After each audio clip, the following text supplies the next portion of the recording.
Olá, eu sou Maria Isabel, eu sou do curso de Pedagogia, estou no final do curso e eu escolhi como tema o documentarista Eduardo Coutinho, mais especificamente o seu último documentário, o Últimas Conversas, onde o Eduardo Coutinho conversa livremente, é claro que com suas ferramentas de documentarista experientíssimo, com jovens, adolescentes de escolas estaduais aqui do Rio de Janeiro.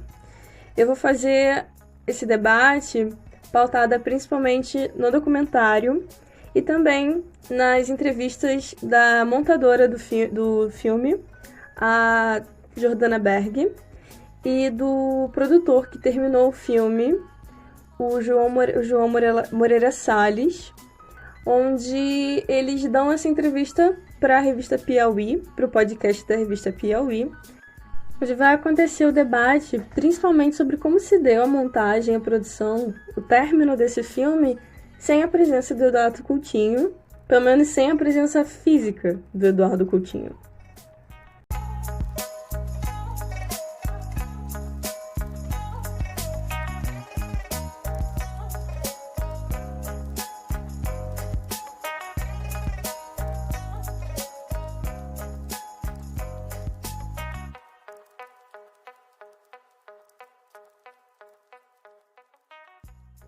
Bom, e quem foi Eduardo Coutinho?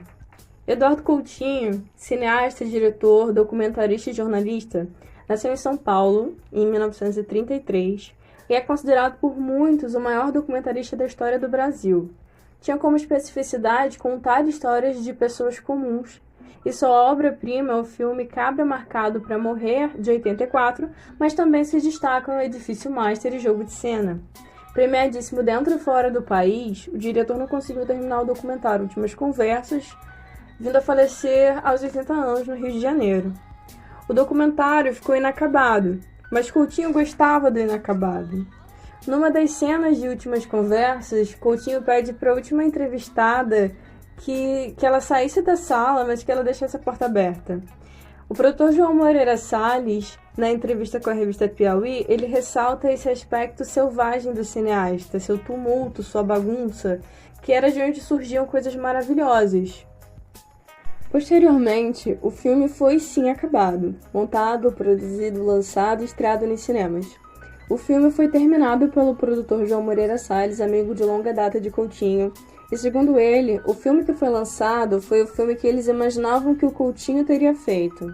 Coutinho tinha essa ideia de um filme inacabado, um filme que ainda não disse tudo o que poderia dizer, mas segundo Moreira Salles, o filme inacabado não pode ser projetado, e essa foi a maior dificuldade que permeou esse projeto. Bom, falando um pouco sobre o documentário em si. Últimas Conversas é o 14º filme do Eduardo Coutinho, sendo lançado em 2015, e como já foi dito anteriormente, montado pela montadora e também amiga do cineasta Jordana Berg e terminado por João Moreira Salles após o falecimento de Coutinho, que morreu em 2014, 3 meses após o fim das gravações do projeto. O documentário é realizado com estudantes de escolas públicas do Rio de Janeiro e busca entender como pensam e sentem os jovens daquela época. Os assuntos abordados no longa são de profunda sensibilidade e passam por questões centrais, como relações familiares, religião, racismo, histórias e interesses dos convidados. Frequentemente eles liam algumas poesias, inclusive falavam de seus gostos e de coisas que eles faziam. E frustrações, sonhos, expectativas, anseios, medos, Enem, entre outras tantas coisas que poderiam permear a cabeça de um adolescente. Últimas Conversas começa de maneira atípica. Não era comum nos documentários do Coutinho, mesmo que a gente ouvisse sempre a voz dele de fundo, fazendo perguntas, indagações para os seus entrevistados, não era comum vê-lo em frente às câmeras, como aconteceu no início do documentário. E tudo começa com ele falando. Tem a cadeira que ficou famosíssima, inclusive. Tem a cadeira, o Coutinho, a porta no fundo, e o Coutinho externando as suas preocupações e frustrações. E como ele tinha uma preocupação que era o que ele achava, a opinião dele, que o jovem era muito esvaziado de história, né? O adolescente, porque era jovem, estava no mundo ali relativamente pouco tempo. Só que a gente vê no final do documentário que claramente o Coutinho estava enganado. O documentário passa por muitas questões e muitas histórias e muitas frustrações na vida daquelas pessoas, daqueles adolescentes, e problemas, questões, medos, enfim, como já foi dito antes. Ele, inclusive, nesse momento, externa uma vontade de querer fazer um filme com crianças, porque conversar com crianças é uma coisa muito espontânea, né? Uma coisa quase poética.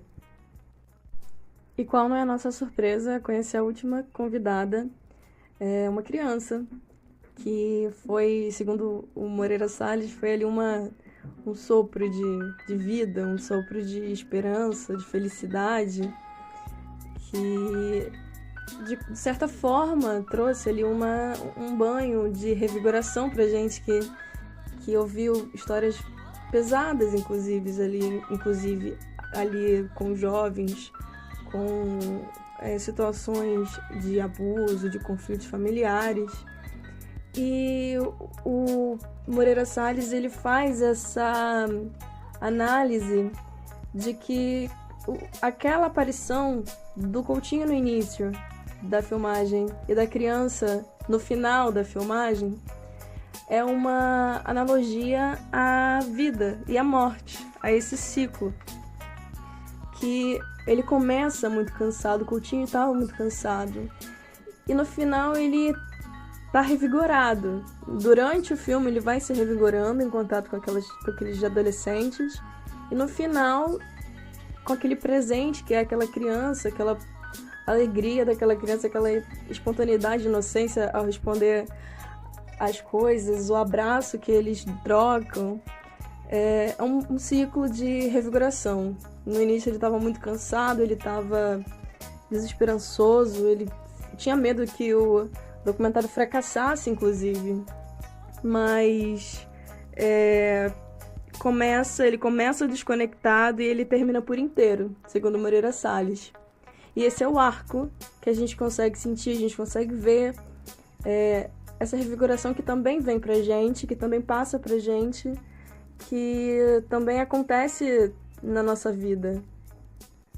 É um filme que, segundo o produtor, acontece da morte pra vida. E se encerra com a vida.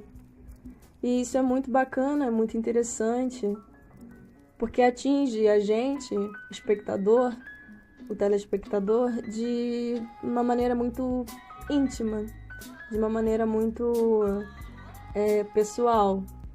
Ainda mais sabendo que o Coutinho não está mais entre nós, e depois das gravações, em pouquíssimo tempo ele já não estaria. E que tem muita personalidade do Coutinho ali. Eles conseguiram, eu acredito que eles tenham conseguido sim fazer um filme com a presença do Coutinho. E foi incrível, ficou um filme incrível, eu recomendo que assistam. Eu deixei lá no grupo um link, lá no Moodle, deixei um link do filme onde você pode baixar diretamente, deixei alguns trailers também, e recomendo muito que assistam. É muito bacana, é muito bonito, é muito bem feito. E além de mais uma vez, o Coutinho ser um dos maiores, se não o maior, documentarista do Brasil.